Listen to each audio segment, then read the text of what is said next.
In this special Saturday edition of Deconstructing Comics, I talk with Jonah Lobe, a former game character designer who illustrated the book Marvel Anatomy, a book on the anatomy of Marvel heroes and villains, and who is about to start a crowdfunding campaign for a beautiful book called Quiet Level 1, the story of Quiet, a gentle skeleton with a big heart, who is tasked with an impossible quest to prevent the warrior Galahorn from destroying the Tree of Worlds.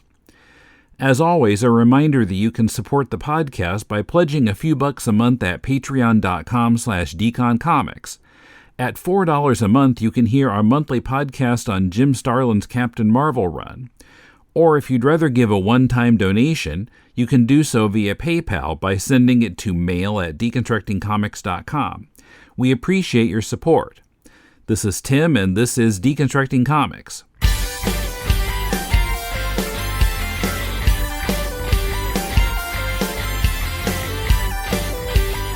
Welcome to Deconstructing Comics. This is Tim in Tokyo, and now my talk with Jonah Lobe in Brooklyn, New York, about drawing character anatomy, his work on a book about the anatomy of more than 60 individual Marvel characters, and his beautifully drawn book that he's about to start a crowdfunding campaign for. I should introduce you here. He has designed many of the creatures in games like Skyrim, Fallout 3, Fallout 4, and is the illustrator of the book Marvel Anatomy, a scientific study of the Superhumans.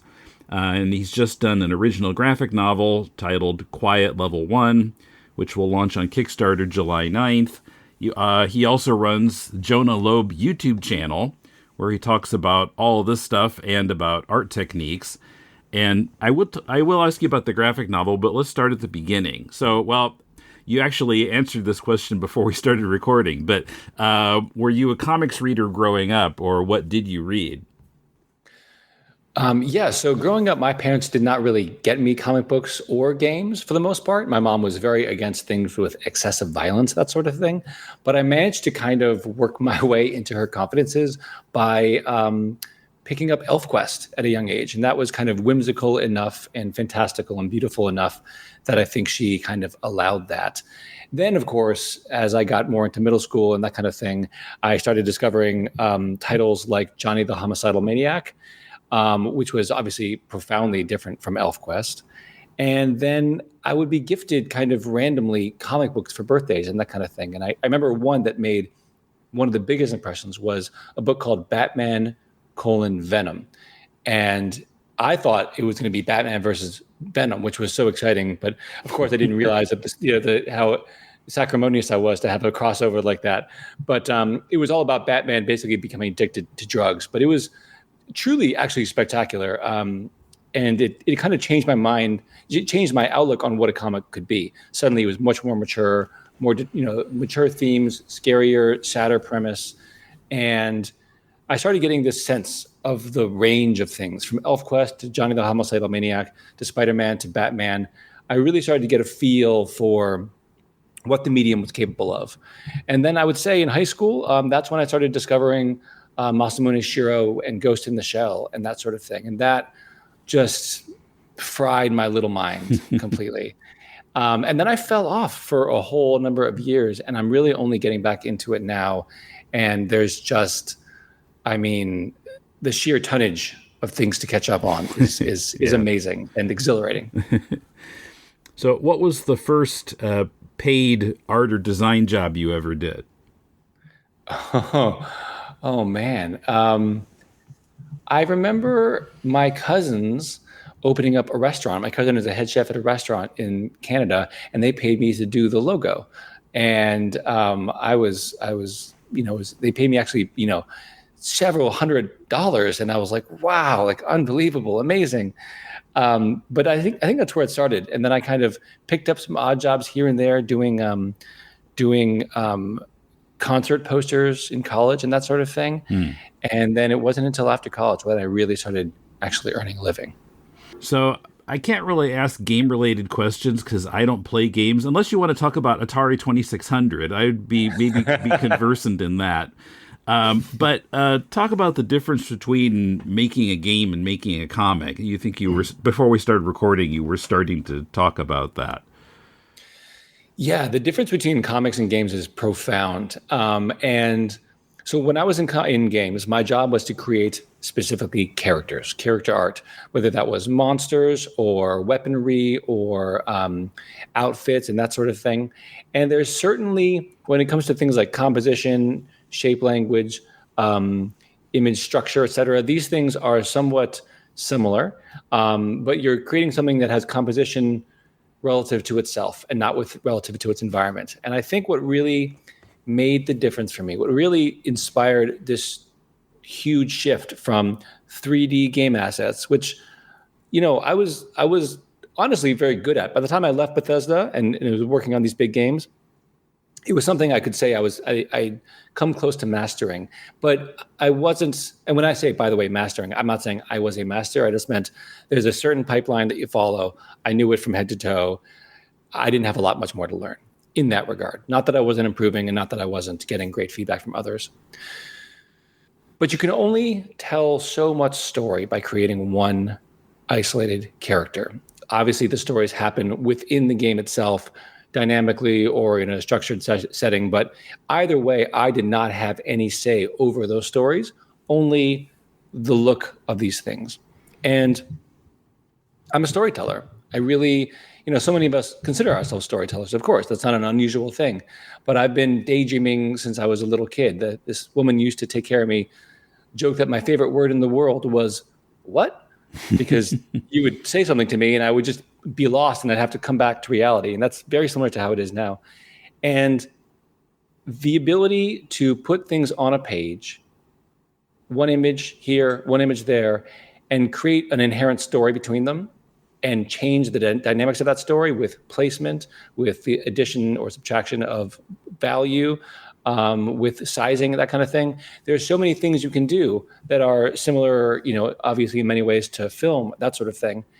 And I've kind of come to the conclusion that if I want to tell my own stories, comic books are a tremendous venue for that. And I think you already have this huge audience of very engaged, very passionate, very thoughtful individuals who are always on the lookout for something new.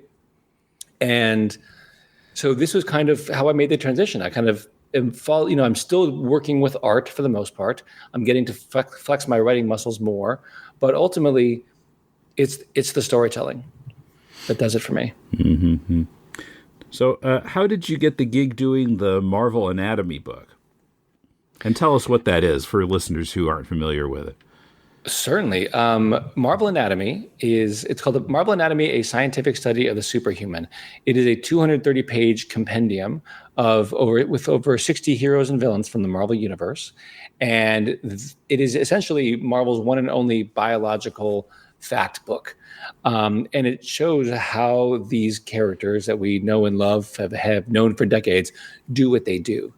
And so I got the gig because of my work on Skyrim and Fallout. I was on social media, and this publisher named Chris, who worked at this publishing house called Insight, had been following me for years. And he saw that I had a specialty in anatomical invention, because when you're creating monsters, often you're creating hybrids between humans and animals, and then kind of exercising your imagination in between.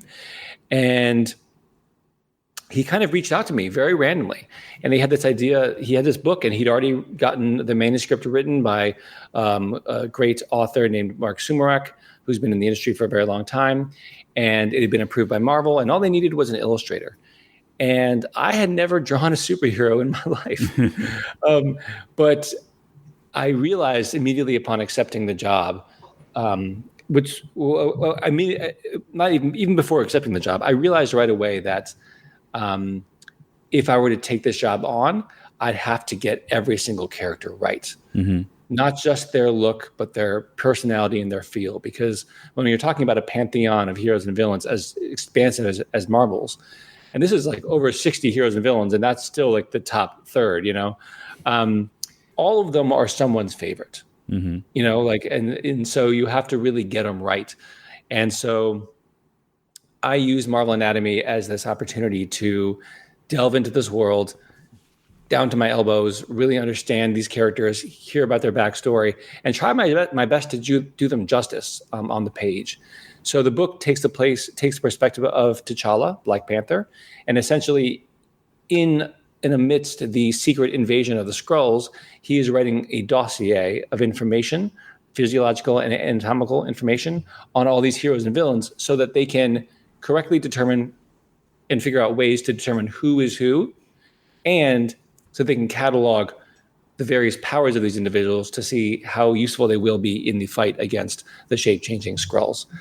And that's the gist of it. And so I spent a year and a half just working so hard. I bought multiple anatomy books, figure drawing books, that kind of thing, and just going through and doing my very best to create the best art that I could for that book.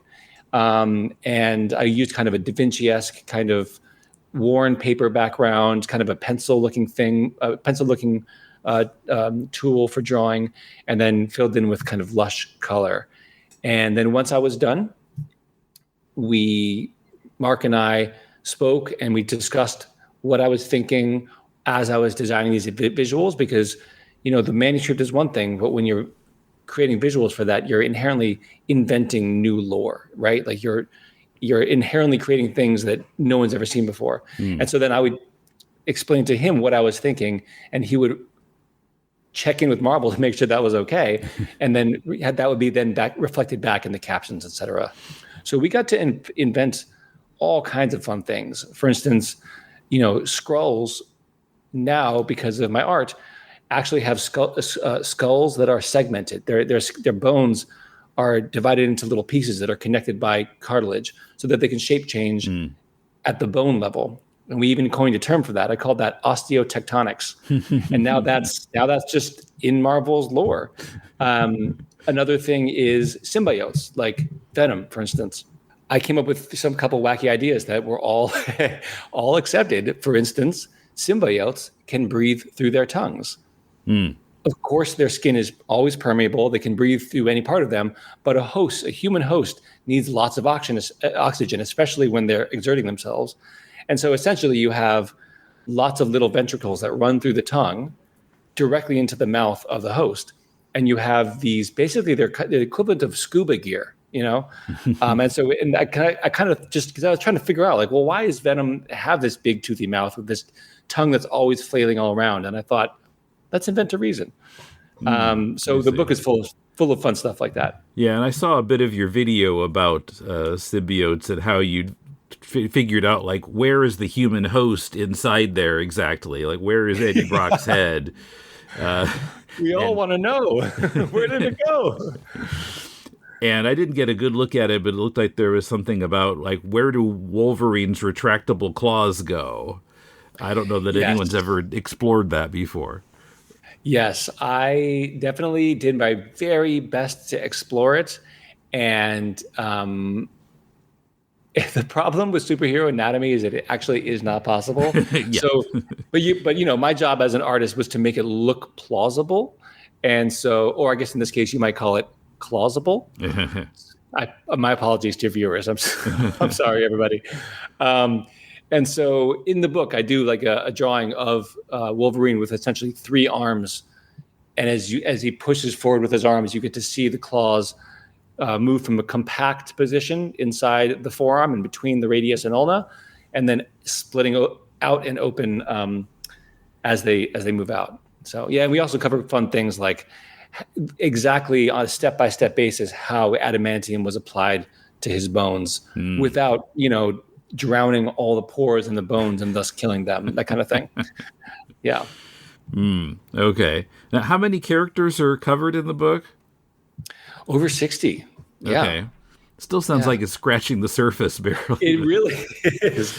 No, it's amazing to me that I covered over 60, and there was still like some glaring ones that I would have loved to do, like Omega Red, Apocalypse, the superhero, the heroine with the 6 arms. Like give me the really weird ones. But there's a lot of weirdos in there. I got Leader and Modok. Modok was one of my favorites. Yeah, you got to get him in there. Got to get him in there. Everyone wants to know what's going on underneath that suit. random kind of like C or D listers like Jocasta, which ended up being some of my favorite illustrations in the book. She's a kind of she's a robot with, she's like a robo babe, basically. She was designed in like the 60s and had a very robo babe aesthetic, which actually sort of drove me a little bit nuts because she has metal hair. And just, if you just imagine her walking around, she must make just such a racket, just banging, her hair banging against her shoulders. But I got to create a reason for her to have metal hair. And essentially I said, it's an expanded chassis for her brain because her brain is so big. And I drew it, and they were like, and Marvel once again were like, yeah, I guess we had never thought of that, but sure, it's canon now. Okay. Coming up, what's interesting to Jonah about drawing anatomy? Does an artist drawing in a cartoony way need to understand real-life anatomy? And Jonah tells us about the concept of quiet level 1 and his inspiration for it. First, just a reminder that you can help this podcast by making your Amazon purchases via deconstructingcomics.com/Amazon. Be sure to make that your bookmark for future purchases.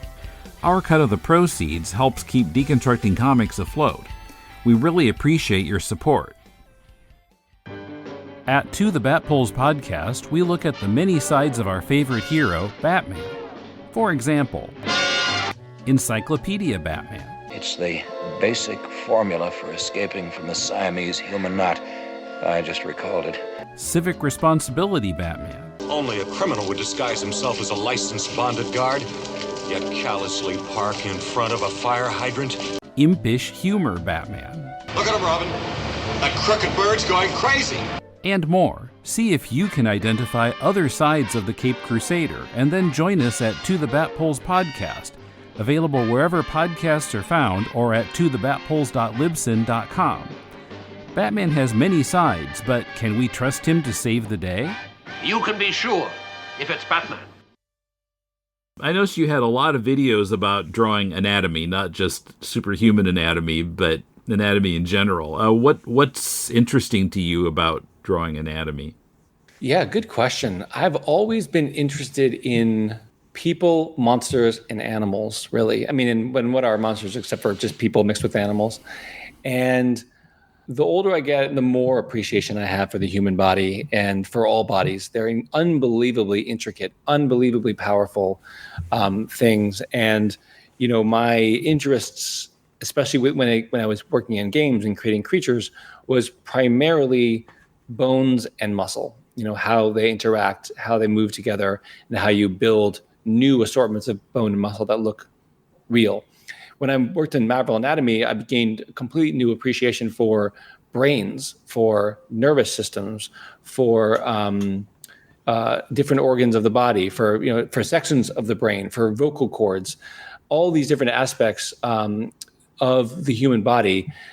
I got these anatomy books to look through, and it just goes deeper and deeper and deeper. And so I don't know if I ever set out to be an expert, quote unquote, expert in anatomy, but it was certainly something that I've just dug in deeper and deeper and deeper into. And I'm obsessed. I'm obsessed.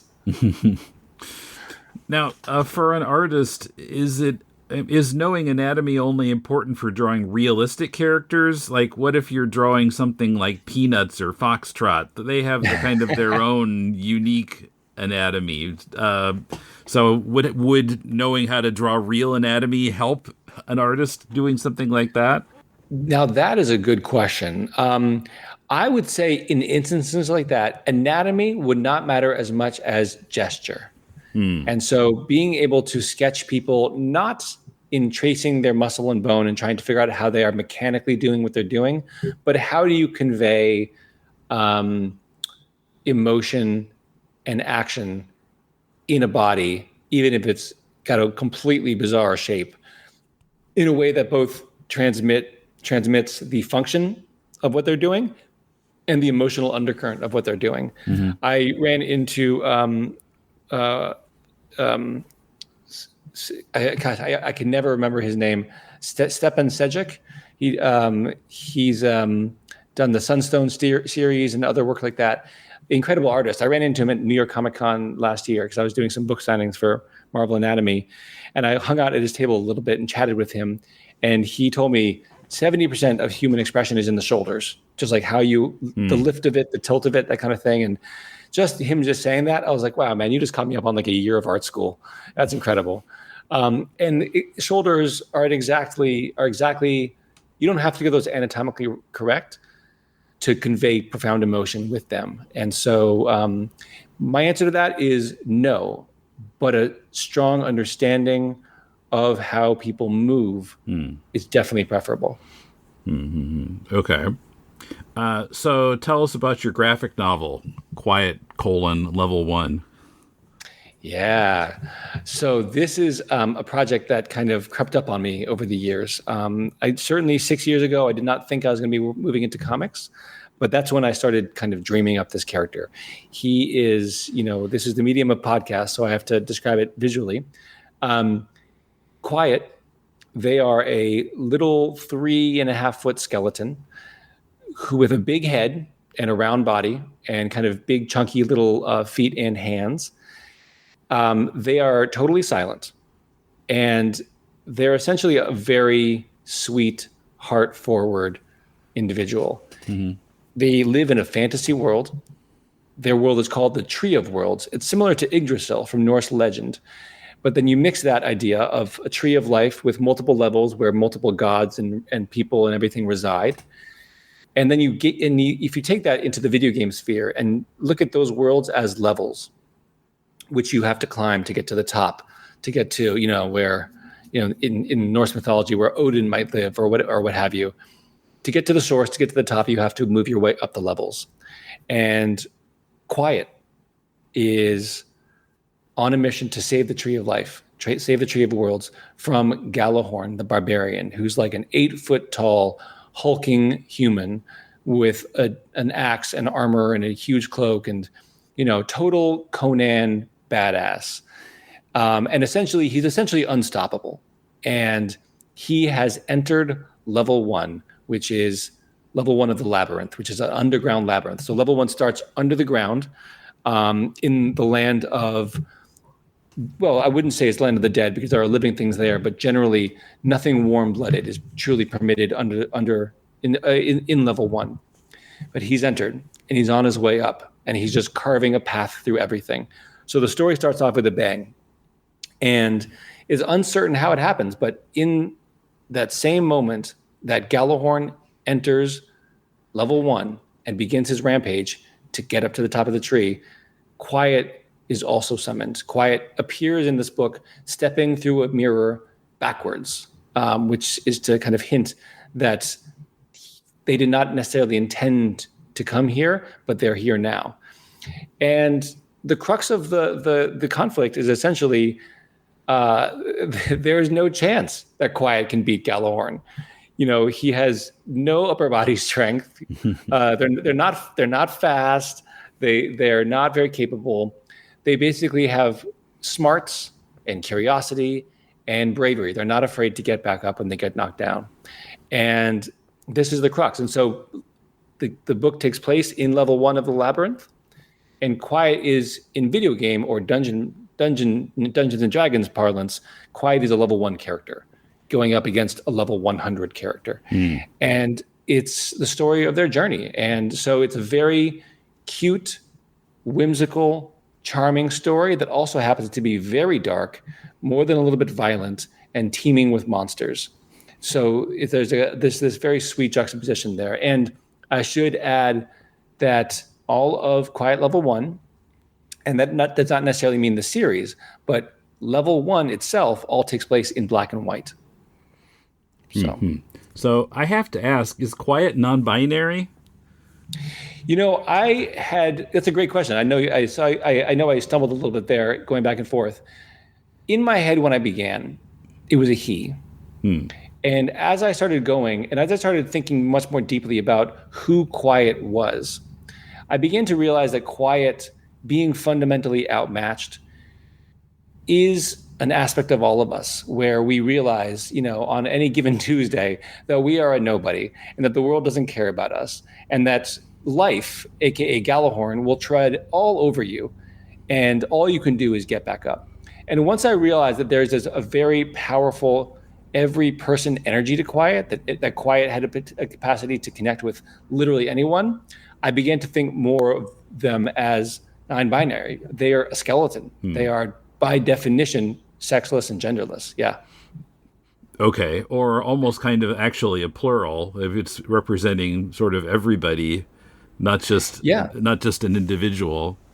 Yeah, absolutely. I think so. And I think I started off with Quiet being male because I'm male and I identify as male, and I was invariably pouring myself into him. But after a while, I started thinking about that less and less, and just kind of it seemed to not matter. And so yeah, it kind of just happened organically. Okay, so what inspired this story? I think what inspired the story, a couple different things. I think I would say it was twofold. One, video games, where you're often playing a huge, hulking hero who's smashing skeletons to bits and not thinking twice about it. And I think I also thought about classic Schwarzenegger Conan and thinking, what an unstoppable character, how awesome, because I think that movie is bringing a lot of the same energy as these video games, which is a sense of absolute power. It's a power trip. And this is why people play a lot of video games, especially action-oriented shoot 'em ups, is it makes you feel really powerful. But I began to think, well, what if Conan was evil? What if Conan was the bad guy? What if Conan thought he was doing the right thing? And in thinking he was doing the right thing, anybody who stood up to Conan was by default evil. And so I think when Conan, or in this case Galahorn, is confronted by a little kind of malformed skeleton that can't speak to him, he's going to immediately assume it's a monster. It is an undead, right? It's an undead, and Quiet can't sit there and be like, no, I'm just a normal person. Like it's just you and me. Let's talk. Quiet can't do that. And so they're kind of at odds with each other. So yeah, video games and Arnold Schwarzenegger. Okay. So is this set up? I mean, is there potential for more stories if the first one's successful? Is there a level 2 and a level 3? Absolutely. With Quiet Level 1, I want it to be a hefty, meaty graphic novel, and I want it to feel really, if not complete, I don't want it to just end. It's not like an endless comic strip that just keeps going. It is a story unto itself. It has a beginning, middle, and end. But I will say, I have every intention of continuing this saga past level 1, because I'm already dreaming up what level 2 will be, et cetera. But I think a lot of the appeal of video games, and when you say something is level 1, people who are, students of video games or Dungeons and Dragons or classic fantasy, they inherently understand, that's an inherent promise that things are only going up from here. And so, I think we'll see, Tim, how the Kickstarter does. Okay. Is this your first? Is this your first Kickstarter? It is. Yeah. Yeah.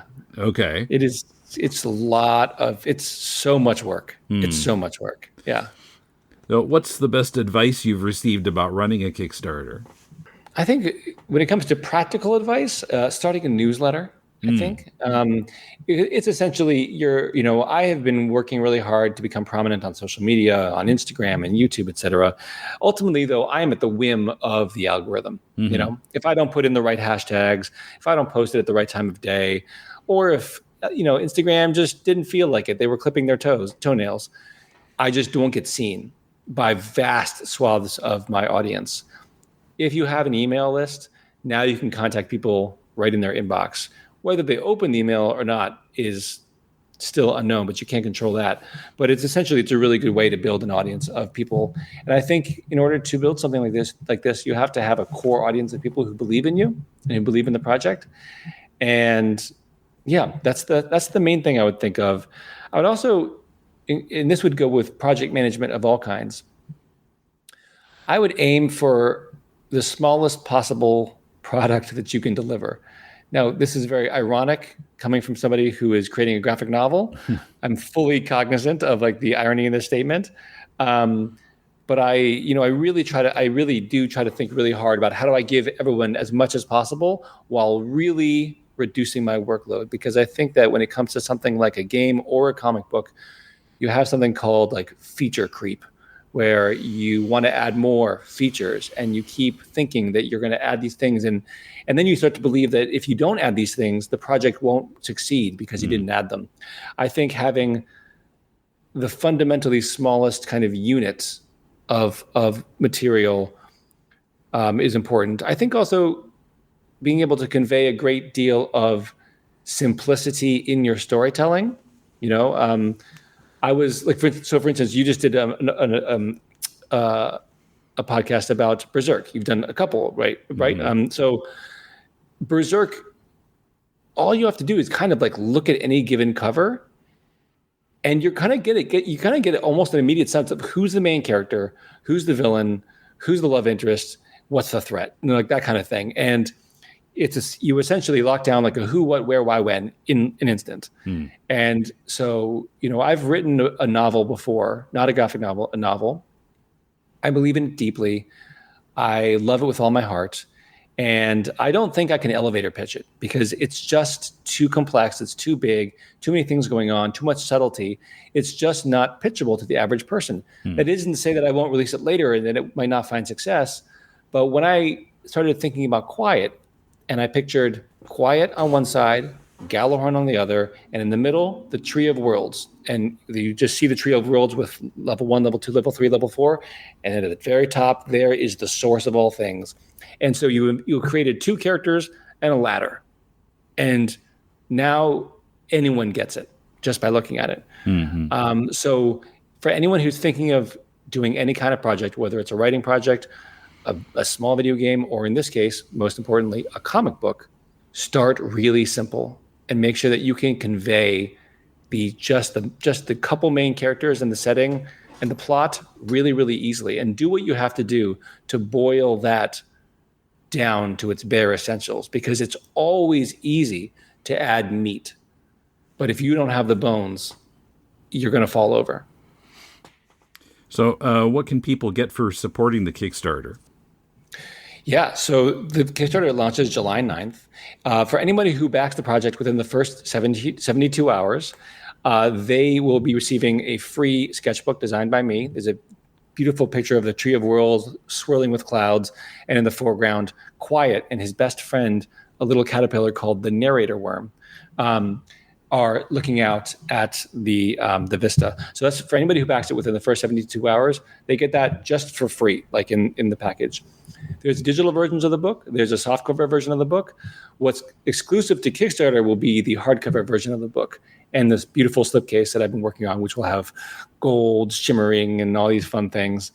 And so those are all available.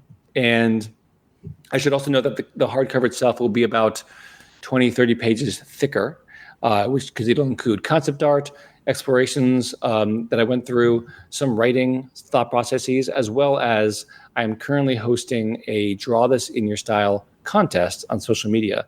And what that is I send out pictures of Quiet out into the world, and I say, draw Quiet in your style in any setting whatsoever. And so already we're 1 week in and already images are pouring in. It's really exciting. And I'm going to pick a large handful of those and include those in the back of the book because they each represent, kind of that every person quality I mentioned before.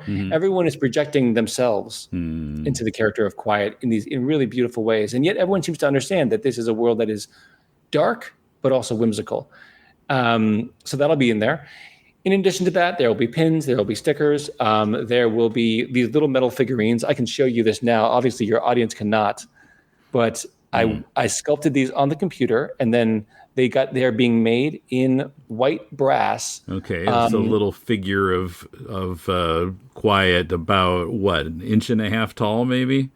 Yeah, it's about 2 inches tall. 2 inches. They've got a shield, a little shield, and a little sword, and they're kind of raising it heroically up. And they're kind of looking up a little bit, so it's a perfect thing to put on your table, on your bookshelf, whatever. I just know that I geek out about little things like that. I still have these pewter dragons and things like that I used to pick up at comic book shops when I was young, sitting around my office here. And, we live in an age of Dungeons and Dragons and tabletop games and minis. And so I really wanted to give something out to the world that people could have physically. I do a lot of work digitally. And so my stuff is everywhere on the computer, but you can't hold it. And so I really went in deep with that. So yeah, there'll be figurines that are available. And the most ridiculous item I have, and there's only one of them, is there's a prop maker in Seattle named Punish Props, Bill Duran and his wife Britt, and they have a 750,000 subscriber-based YouTube channel, and they show how they make props from movies and games, and they make them. And they are making Galahorn's axe, Runa, which is a huge kind of battle axe / halberd that has a shape of a laughing wolf on it, and they're making it in real life. So I may have gone over it, but you know what? I might only be able to Kickstart once in my life, so let's do it for real. Okay, sounds good. Yeah, I haven't seen the book, but you sent me some of the art, and I thought it was really beautiful. So I wanted to let people know about it here. I really appreciate that. But yeah, thanks for coming on. Good luck with the Kickstarter. Thank you so much. Thanks for having me, and thanks for everybody listening. I really appreciate it.